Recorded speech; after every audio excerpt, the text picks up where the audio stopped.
Now let's discuss all the key points of the lesson, the third level. So in the first phase, introduction is given to the third level. A strange discovery at Grand Central Station. Charlie's love for the past. The protagonist, Charlie, is fond of the old times. He feels stressed by the modern world and wishes for an escape. Accidental discovery of the third level. One day, while traveling through Grand Central Station, he stumbles upon a mysterious third level. The atmosphere is different: dim lights, old fashioned clothing, and steam engines. Realization: it is the year 1894. Charlie understands that he has traveled back in time. He sees people reading old newspapers and using outdated currency. Let's recap this phase that Charlie desires an escape from the present, discovers the third level at Grand Central, realizes he is in the year 1894. Now, the second section, desire to stay in the past. Charlie's attempt to move permanently to 1894, a chance for a simpler life. Charlie sees 1894 as a peaceful, stress free era. He decides to shift there permanently with his wife Louisa. Withdraws money to buy old currency. To settle in the past, Charlie's go to the bank and withdraws $300. He exchanges it for old style currency to use in 1894. Fails to find the third level again. When he returns to Grand Central, the third level is gone. He searches repeatedly but never find it again. So, in a nutshell, we can say Charlie wants to permanently move to 1894, withdraws money to buy old currency, fails to find the third level again. Now, phase 3, psychological explanation: hallucination or escape from reality. Consulting a psychiatrist, Charlie's friend Sam Wiener suggests that the third level is imaginary. He believes it's a psychological escape from modern stress. Charlie's denial. Charlie refuses to believe it is a hallucination. He strongly believes that the third level exists. Letter from Sam Wiener. One day, Charlie finds a letter from his friend Sam, dated 1894. The letter suggests that Sam has found the third level and is living in the past. So we can conclude that Charlie's friend believes it's a hallucination. Charlie insists it's real. Finds a letter from 1894 suggesting otherwise. Phase 4, themes and message. Fantasy versus reality, nostalgia and escapism. The blurred line between imagination and reality. The story plays with the idea of time travel. Was the third level real or just in Charlie's mind? Escapism from a stressful present. Charlie represents people who wish to escape from modern pressures.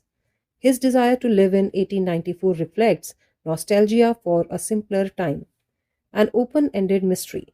The story leaves the reader questioning whether the third level truly exists. The letter from Sam hints that time travel might be possible after all. So, we can say that imagination and reality are intertwined. The third level represents escapism, and open ended mystery leaves room for interpretation. Now, the next lesson, the Tiger King. So, in the first phase, the birth and prophecy of the Tiger King, a royal fate foretold. Birth of the prince. The story is set in the kingdom of Pratibandhapuram. The prince is born and named Jilani Jung Bahadur. The astrologer's prophecy. At his birth, royal astrologers predict that the prince will be killed by a tiger. The child surprisingly speaks, mocking the prophecy, and declares himself the Tiger King. His challenge to fate. The prince grows up fearless and determined to defy the prophecy. He takes an oath to kill 100 tigers to prevent his own death. So, Prince is born in Pratibandhapuram. Astrologer predicts he will die by a tiger. Challenges fate and vows to kill 100 tigers. Now, section 2, the tiger hunts begin. Power and obsession take over. Becomes king and start hunting. After becoming the ruler, he begins hunting tigers ruthlessly. He kills many tigers, proving his bravery. Encounters with British officers. A British officer wants to hunt a tiger in his kingdom. To avoid this, the king bribes him with diamonds and jewelry. The tiger population depletes. After hunting for years, he nears his goal but runs out of tigers in the kingdom. He marries a princess from a forested state so he can continue hunting. So we can conclude that becomes king and hunts tigers relentlessly, bribes British officer to avoid trouble, marries a princess for more tigers. Now, phase 3, the 100th tiger and the irony of fate. A twist of fate strikes back, reaching the 100th tiger. He successfully kills 99 tigers and desperately looks for the last one. His soldiers arrange for a tiger to be brought before him. The missed shot. The king shoots the tiger, but it only faints. His soldiers, fearing his wrath, secretly kill it and declares the mission complete. The unexpected death. The king celebrates, believing he has defeated fate. Later, while playing with his son, he gets injured by a wooden tiger's splinter. The infection spreads, and ironically, he dies, not by a real tiger but by mere wooden toy. So, fails to kill the 100th tiger properly, his men cover up the mistake, dies due to a wooden tiger's splinter. Themes and message: irony, power, and fate. Irony of fate. Despite all his efforts to defy destiny, fate wins in the end. He does not die by a real tiger, but by a toy tiger. The abuse of power. The king's obsession with avoiding death makes him reckless and blind. He exploits his power, kills innocent animals, and manipulates people for his selfish goal. Message: fate is unavoidable. The story teaches us that no one can escape destiny. No matter how powerful one is, nature always has the final say. So, fate is inescapable despite power. Misuse of authority leads to downfall. The story ends with a lesson in irony. Now, next lesson: a journey to the end of the earth. Phase 1, Introduction to the Journey. A unique expedition to Antarctica. The purpose of the journey. The author joins the students on ICE program led by Geoff Green. The program takes students to Antarctica to create awareness about climate change.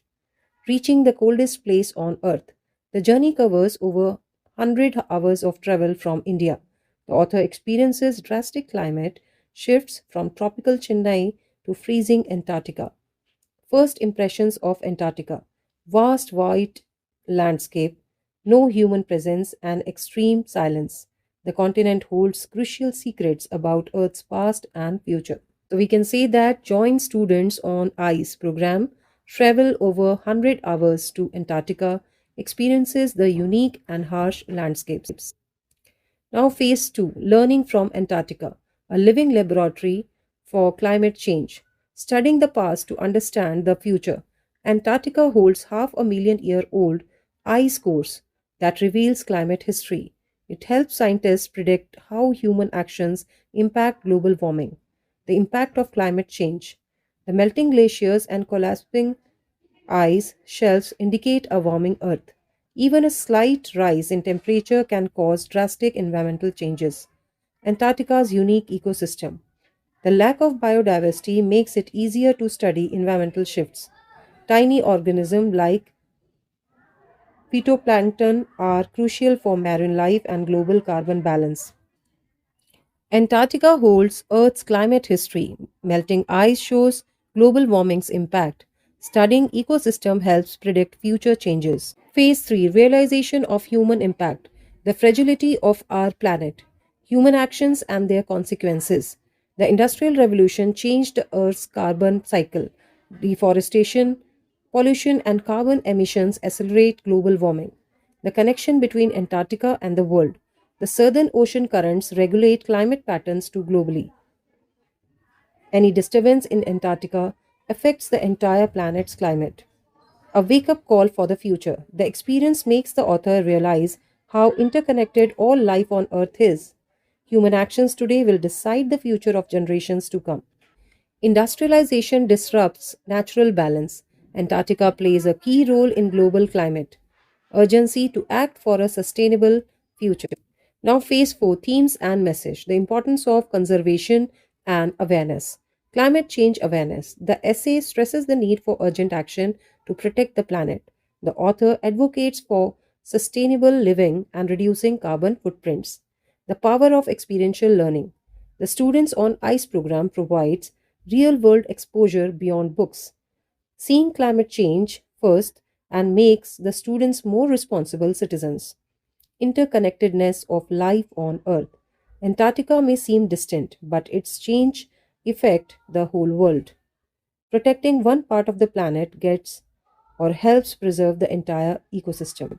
Understanding climate change is crucial. Experiential learning creates awareness. Protecting Antarctica helps save our planet. Now, the next lesson, The Enemy. Phase 1, Introduction and Conflict. A Japanese doctor's dilemma during war. Setting, Japan during World War II. The story is set in Japan during World War II. Dr. Sadao Hoki is a skilled Japanese surgeon trained in America. The arrival of an American prisoner. One day, Sadao and his wife, Hana, finds a wounded American soldier washed ashore. He is an enemy, PWO, prisoner of war, but he is critically injured. Moral versus patriotic duty. As a doctor, Sadao feels compelled to save the soldier's life. However, as a Japanese citizen, he is expected to hand him over to the authorities. So, Japan during World War II, Dr. Sadao finds a wounded American soldier faces a conflict between duty and patriotism. Now, phase 2, treating the enemy, a test of humanity. Secretly bringing the soldier home, Sadao and Hana take the wounded soldier Tom to their house. Their servants disapprove, fearing they are betraying Japan. Performing surgery and saving his life, Sadao operates on Tom despite the risk of being labeled a traitor. Hannah struggles with fear but supports her husband's decision. Fear of discovery. The servants leave the house, unwilling to help a foreign enemy. Sadao realizes the danger they are in if the authorities find out. Sadao and Hannah hide the American soldier. Sadao operates and saves his life. Servants leave, increasing the risk. Now, phase 3, a risky decision. Choosing compassion over war. Informing the general. Sadao decides to inform the general about the soldier. The general promises to send assassins to kill the American quietly. A change of heart. Days pass, but no assassins arrive. Sadao cannot bring himself to let an innocent man be killed. Helping Tom escape. He arranges for Tom to flee in a small boat at night. Sadao provides food, water, and instructions for his survival. So we have seen that Sadao reports to the general. General fails to act. Sadao secretly helps Tom escape. Now, phase 4, themes and message. Humanity over nationalism. Humanity above war and hatred. The story highlights that kindness and compassion should prevail over blind patriotism. Sadao chooses to save a life regardless of nationality. Moral dilemmas in wartime. The war puts Sadao in a tough position. Should he follow his duty as a doctor or as a citizen? His decision to help Tom escape shows that ethics can be stronger than politics. A reflection on the meaning of enemy.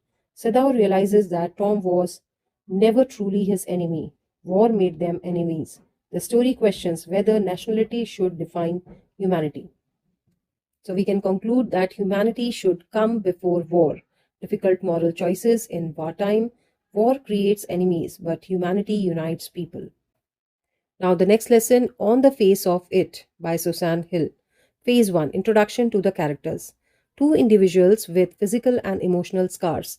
Introduction of Derry, a 14-year-old boy with a burned face due to acid. He avoids people because of their petty and cruel remarks. Introduction of Mr. Lamb, an old man with a tin leg due to war injury. He lives alone in a house with a garden, welcoming strangers. First meeting in the garden. Derry enters Mr. Lamb's garden thinking it is abandoned. Mr. Lamb encourages him to see life positively. So Derry feels isolated due to his burnt face, meets Mr. Lamb, a cheerful old man, starts opening up about his insecurities. In phase 2, a lesson in optimism, changing perspectives on life. Mr. Lamb's philosophy. He tells Derry that everyone has problems, but life is about how we perceive them. He shares that despite having a tin leg, he enjoys life. Derry's resistance. Initially, Derry is defensive and full of self-pity. He believes people only notices his scars, not his abilities. A new hope for Derry. Mr. Lamb's words inspire Derry to stop hiding. He decides to return home and stand up for himself. Mr. Lamb encourages positivity. Derry realizes self pity is harmful, decides to change his outlook. Now, phase 3, tragic ending and final message. Life's unpredictability and importance of perspective. Derry returns to Mr. Lamb's garden. He finally accepts Mr. Lamb's advice and returns to show gratitude. Mr. Lamb's tragic fall. Before Derry arrives, Mr. Lamb falls from a ladder while picking apples. He dies, reinforcing the unpredictability of life. Derry's realization. Despite the tragedy, Derry's perspective has changed forever. He decides to live life fully, not defining by his scars. So Derry embraces life lessons, returns to find Mr. Lamb dead, determined to live confidently. Now, the cutting of my long hair, phase 1, arrival at the mission school. A Native American girl faces cultural suppression, forced to attend a missionary school. Zitkalasa, a young Native American girl, is taken to Christian boarding school. The school enforces Western customs, stripping students of their native identity. Cultural shock and alienation. The unfamiliar environment, strict rules, and English language makes her uncomfortable. She feels lost, missing the freedom of her tribal life. Observing the oppression system. She notices that native traditions are not respected. She realizes she is expected to abandon her heritage. Now, see the flowchart. Sent to a mission school, experiences cultural shock and alienation, feels trapped in a foreign system. Now, phase 2, fear of losing her hair, symbol of cultural oppression. Learning about the forced haircut. She hears that all native girls will have their long hair cut. In her culture, long hair represents dignity and honor. Attempt to resist. She decides to fight back and hide to protect her hair. Hiding under a bed, she hopes to escape the punishment. A moment of fear and helplessness. She is discovered, dragged out, and held down by school authorities. She screams and struggles but is overpowered. Learns about the forced haircut, hides to resist, is discovered and dragged out. Now, phase 3, the heartbreaking haircut, a loss of identity. The pain of being overpowered, she feels humiliated as her long hair is forcibly cut. The act of symbolizes the stripping away of her native heritage.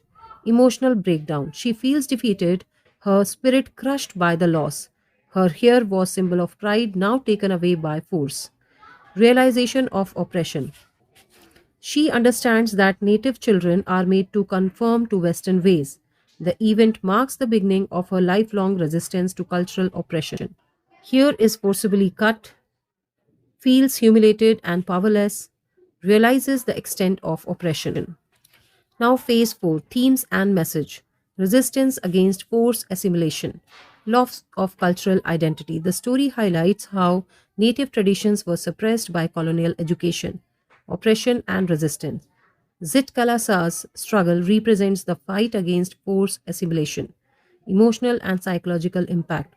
The forced haircut is not just physical but deeply emotional, symbolizing loss and trauma. Forced assimilation of Native Americans, resistance against cultural suppression, lasting impact on identity. Now, the next lesson, we too are human beings. First phase, a child's innocent perspective, observing everyday village life. Bama's joyful observations. Young Bama, a Dalit girl, loves watching the lively scenes of her village. She notices street performances, games, and local activities with curiosity. A strange incident. She sees an elderly Dalit man carrying a packet of food for an upper caste landlord. The man holds the packet by its string, not touching it to avoid polluting it. Initial reaction, amusement. As a child, Bama finds this act funny and unusual. She laughs, not understanding the deeper meaning behind it. So, Bama enjoys observing village life, sees a Dalit man carrying food untouchably, finds it amusing at first.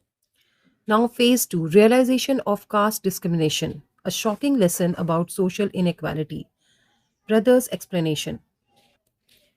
Bama shares the incident with her brother, who explains caste discrimination. She learns that Dalits are treated as untouchables and denied dignity. A deep sense of injustice. She realizes that her people are humiliated simply because of their caste. This moment changes her perspective on society. Growing determination. Bama feels angered by the unfair system. She resolves to challenge discrimination and prove her worth. So we can say that in this section, brother explains caste discrimination. Bama feels shocked and hurt, determined to fight against injustice. Now, phase 3, education as a tool for change, breaking barriers through learning. Brother's advice. He tells Bama that the only way to gain respect is through education. Hard work and knowledge can help her break caste barriers. Bama's new purpose. She dedicates herself to studies, determined to succeed. Education becomes her weapon against discrimination. Hope for a better future. She believes that Dalits can fight injustice through knowledge and awareness. The story ends with her choosing the path of empowerment. So, brother encourages education. Bama studies hard to prove herself. Education becomes a tool for equality. Now, in phase 4, themes and message. Overcoming oppression through knowledge. Caste based discrimination. The story highlights the deep rooted inequality in Indian society. Injustice versus awareness. Bama transitioned from innocence to awareness of social oppression. Power of education. Knowledge is shown as the ultimate tool to fight discrimination. Flowchart. Realization of caste discrimination, resolves to overcome it, uses education as empowerment. Best wishes to all of you, and don't forget to share your feedback in the comment below.